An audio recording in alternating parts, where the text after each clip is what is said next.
I think in the commercial world, I guess when you have the Japanese foods that we eat now, they load the rice up because they don't put the other stuff. Then you get full, and you go, "That's a nice meal," but you actually got full with the rice. Like a cheap filler. Yeah. It is a cheap filler. Yeah. Same with the sushi. I make, as part of my healthy cooking, I make sushi without the rice. I have the salmon, the avocado, the mayonnaise. I check the sugar in the mayonnaise, because mayonnaise, traditional mayonnaise shouldn't have sugar in it, but they put sugar in it because it's a cheap bulk up. Yeah. And you put your baby spinach and your pickled ginger and all that, and you wrap it up like that, and it's absolutely beautiful. Because with the main sushi you buy in the shops, it's got all this rice and a little bit of filling in the middle. Yeah. That filling in the middle is my main bulk of my sushis. Okay. And they're absolutely, that's where the flavour is. Well, one of the things I found was that 90% of all diabetic horses, they are type 2 diabetics, type 2 style, I guess. In some ways, you a lot of people say the causes, and there's obviously diet and exercise, you know. And a lot of these, the type 2 is not so serious. Type 1's a bit, you know, on the serious side. I mean, you've talked about, you know, the different things that we eat from before and now. Yeah. That's diet. You know, I guess a lot of people also have this exercise issue, that they don't go out and do the exercise. Yep. That creates this, like you said, the knock-on effect, you know. Yep. If you have those kind of issues, then you're tired, you're this and that, and don't feel like exercising. So I mean, in case of low GI, do you think that it's a cultural thing, or is this, you think it's just because we're so international now that we get the influence from the Western to the Eastern, vice versa? Like you said, you know, we start eating more carbohydrates, right? Yeah. Is the incidence or the decrease in incidence going to be affected by cultural background, do you think? Yeah, because your traditional diet would suit your DNA and your metabolism. But if that's, now borders are a lot more fluid now, and you know, with import, export, etc., you're going to all foods coming from all over the world. So if you grew up on a Polynesian island, for an example, you would have had coconuts, fish, limes.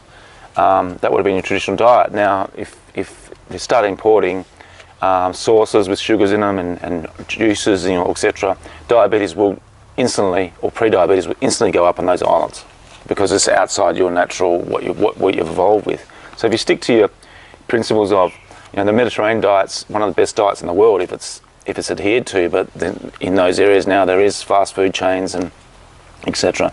And you said 90% of diabetes is type 2, as you mentioned. About 90% of all diabetes is type 1 and type 2. Type 1 you're really born with. It's a malfunction in the cells of your pancreas that doesn't produce the insulin in the first place. But type 2 is actually, we pretty well cause ourselves. It's late onset. So once we've caused that, and it's caused by diet, which is carbohydrate excess. There's a lot of fad diets now.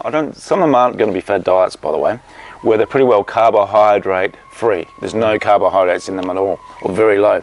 Your total caloric intake for the day or the week, carbohydrates represent 10% or 5% or less of that total caloric intake, which is about where it should be. And that around 5-10% of your total caloric intake for the day, week, or year would instantly put you outside of certain disease risk straight away. And then, therefore, you're not even looking at type 2 diabetes.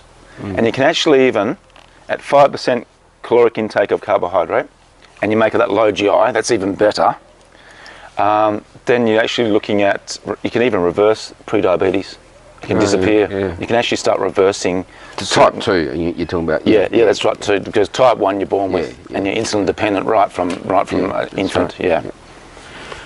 All right, I think that's a mouthful for us for today, Paul. But thank you for coming. And I mean, I when we spoke initially, I think, you know, we sort of agreed that it was a really interesting topic. It's sort of wide-ranging.